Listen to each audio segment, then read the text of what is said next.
कहा जाता है कि जितना आसानी से एक लड़कन जो है, माने कि लड़का जो होता है अपना वीर बर्बाद करता है ना, उसको बनने में उसके शरीर में 30 से 35 दिन लगता है बाबू, समझ गए।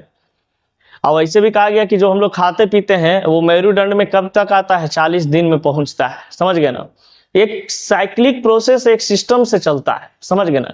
लेकिन हम लोग, लड़का छूतिहर जात होता है कि नहीं होता।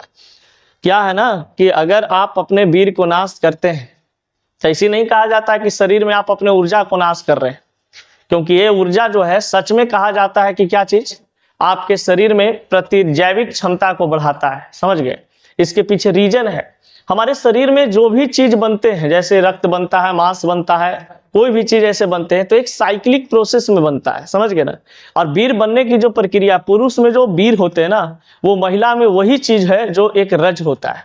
यानी कि जो पुरुष का वीर है वो महिला के वीर को हम लोग क्या बोलते हैं, रज कहते हैं, समझ गए।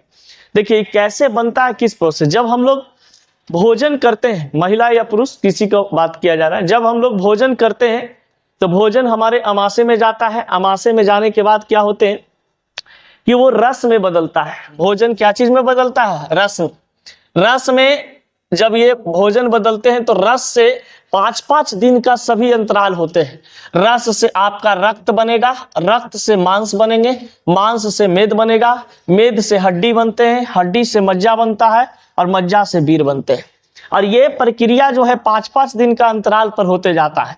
रस से रक्त बनेगा 5 दिन में, रक्त से मांस बनेगा 5 दिन में, मांस से मेद बनेगा 5 दिन में, मेद से हड्डी बनेंगे 5 दिन में, हड्डी से मज्जा बनेगा 5 दिन में, उसके बाद बनता है वीर 5 दिन में। यानी कि टोटल ये 5-5 दिन का इंटरवल होता है। और ये आपका 30 से 35 दिन का समय लेता है। क्या चीज, जो आप भोजन करते हैं वो आपका वीर बनने में, समझ गए ना। यानी कि आपका 35 दिन के अंतराल पर आपके शरीरों में, और भोजन का जो अंश होता है मेरुदंड में 40 दिन तक पहुंचता है। इसलिए कहा जाता है कि आपका जो शरीर में वीर बनते हैं, इनको बनने में 35 से 40 दिन का समय लग जाता है, 30 से 35 दिन का समय लग जाता है। और ये आपके शरीर में एक एनर्जी के रूप में कार्य करता है। अगर इसको आप बचा के रखते हैं तो आपके शरीर में इम्यूनिटी सिस्टम के साथ साथ आपका शरीर का सौंदर्यता भी क्या करता है, बढ़ाता है, समझ गए ना। तो इस सब चीज पर बाबू ध्यान दो। तुम लोग अभी बच्चा हो, बच्चा लेखा रहो, समझ गया। तुम लोग का भी हार्मोन बहुत डिसऑर्डर होता है, डिसबैलेंस होता है इस एज में, इसीलिए ये सब चीज तुम लोग को जब थ्योरी में आता है पढ़ा दिया जाता है।